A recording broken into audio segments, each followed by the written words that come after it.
India Sindhu നദീജല കരാർ റദ്ദാക്കാനുള്ള തീരുമാനത്തിൽ നിന്നും പിന്മാറിയില്ലെങ്കിൽ വെടിനിർത്തൽ കരാർ ലംഘിക്കുമെന്ന ഭീഷണിയുമായി പാകിസ്ഥാൻ ഉപപ്രധാനമന്ത്രിയും വിദേശകാര്യമന്ത്രിയുമായ ഇഷാഖ് ധർ. സിന്ധു നദീജല കരാറിലെ പ്രശ്നം പരിഹരിക്കപ്പെട്ടില്ലെങ്കിൽ വെടിനിർത്തലിന് അർത്ഥമില്ലെന്നാണ് ഇഷാഖ് ധർ പറഞ്ഞത്. അതേസമയം സിന്ധു നദീജല കരാർ മരവിപ്പിക്കാനുള്ള തീരുമാനത്തിൽ നിന്നും പുറകോട്ട് പോകില്ലെന്ന് വ്യക്തമാക്കിയിരിക്കുകയാണ് പ്രധാനമന്ത്രി നരേന്ദ്രമോദി. ഇതിനു പിന്നാലെയാണ് സിന്ധു പ്രശ്നം പരിഹരിച്ചില്ലെങ്കിൽ യുദ്ധ നടപടിയായിരിക്കും ഫലമെന്ന പാകിസ്ഥാന്റെ ഭീഷണി. എന്നാൽ പാകിസ്ഥാൻ ഇപ്പോഴുണ്ടായ നാണക്കേടിൽ നിന്നും ശ്രദ്ധ തിരിക്കാനുള്ള ശ്രമമായാണ് ഇഷാഖ് ധറിന്റെ ഈ പ്രസ്താവനയെ വിലയിരുത്തപ്പെടുന്നത്. പാകിസ്ഥാന്റെ സൈനിക നഷ്ടങ്ങളിൽ നിന്നും അന്താരാഷ്ട്ര തലത്തിലുണ്ടായ നാണക്കേടിൽ നിന്നും ശ്രദ്ധ തിരിക്കാനുള്ള ശ്രമമായാണ് ഇഷാഖ് ധറിന്റെ പ്രസ്താവന ഇപ്പോൾ വിലയിരുത്തപ്പെടുന്നത്. സിന്ധു നദീജല കരാർ മരവിപ്പിക്കാനുള്ള തീരുമാനത്തിൽ നിന്നും പുറകോട്ട് പോകില്ലെന്ന് ഇന്ത്യൻ പ്രധാനമന്ത്രി നരേന്ദ്രമോദി വ്യക്തമാക്കുകയായിരുന്നു. ഇതിനു പിന്നാലെയാണ് സിന്ധു പ്രശ്നം പരിഹരിച്ചില്ലെങ്കിൽ യുദ്ധ നടപടിയായിരിക്കും ഫലമെന്ന പാകിസ്ഥാന്റെ ഭീഷണി.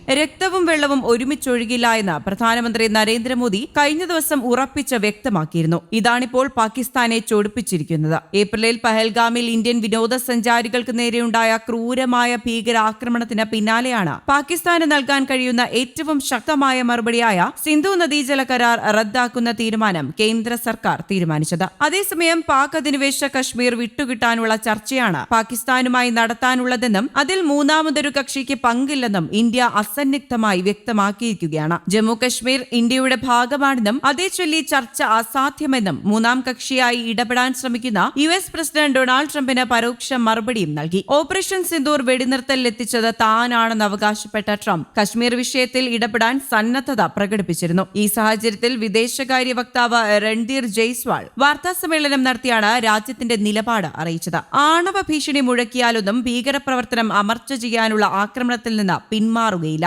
ഇക്കാര്യം ലോകത്തെ അറിയിച്ചിട്ടുമുണ്ട്. ആണവ ഭീഷണിക്ക് വഴങ്ങുകയോ അതിർത്തി കടന്ന ഭീകര പ്രവർത്തനം നടത്താൻ അനുവദിക്കുകയോ ചെയ്യില്ല. പാകിസ്ഥാനെതിരെ നടത്തിയ ഓപ്പറേഷൻ സിന്ദൂർ സൈനിക നടപടി പൂർണ്ണമായും പരമ്പരാഗത രീതിയിലായിരുന്നു. പാകിസ്ഥാൻ ആണവ യുദ്ധത്തിന് തയ്യാറെടുക്കാൻ നാഷണൽ കമാൻഡ് അതോറിറ്റി യോഗം വിളിച്ചതായ റിപ്പോർട്ടുകളും അവർ നിഷേധിച്ചിട്ടുണ്ട്. ഏപ്രിൽ 22 പഹൽഗാം ഭീകരാക്രമണത്തിന് തിരിച്ചടിയായാണ് ഭീകര കേന്ദ്രങ്ങൾ ആക്രമിച്ചതെന്ന് US അടക്കം രാജ്യങ്ങളെ ഇന്ത്യ അറിയിച്ചിരുന്നു. ഇന്ത്യ പാക് സംഘർഷ സമയത്ത് US-മായി നടത്തിയ ചർച്ചകളിൽ ഒന്നും തന്നെ വ്യാപാര വിഷയം ഉയർന്നിട്ടില്ലെന്നും രൺധീർ പറഞ്ഞു. വെടിനിർത്തലിന് വഴങ്ങിയില്ലെങ്കിൽ ഇരു രാജ്യങ്ങളുമായുള്ള വ്യാപാര ബന്ധം നിർത്തുമെന്ന് ഭീഷണിപ്പെടുത്തിയെന്ന് US പ്രസിഡന്റ് ഡൊണാൾഡ് ട്രംപിന്റെ പ്രസ്താവനയെ സൂചിപ്പിച്ചാണ് ഇത് പറഞ്ഞത്. മെയ് 10 പുലർച്ചെ പാകിസ്ഥാനിലെ പ്രധാന വ്യോമസേനാ താവളങ്ങളിൽ ഇന്ത്യ നടത്തിയ ആക്രമണത്തെ തുടർന്ന് വെടിനിർത്തലിനവർ നിർബന്ധിതരായെന്ന് രൺധീർ ജയ്സ്വാൾ വെളിപ്പെടുത്തി.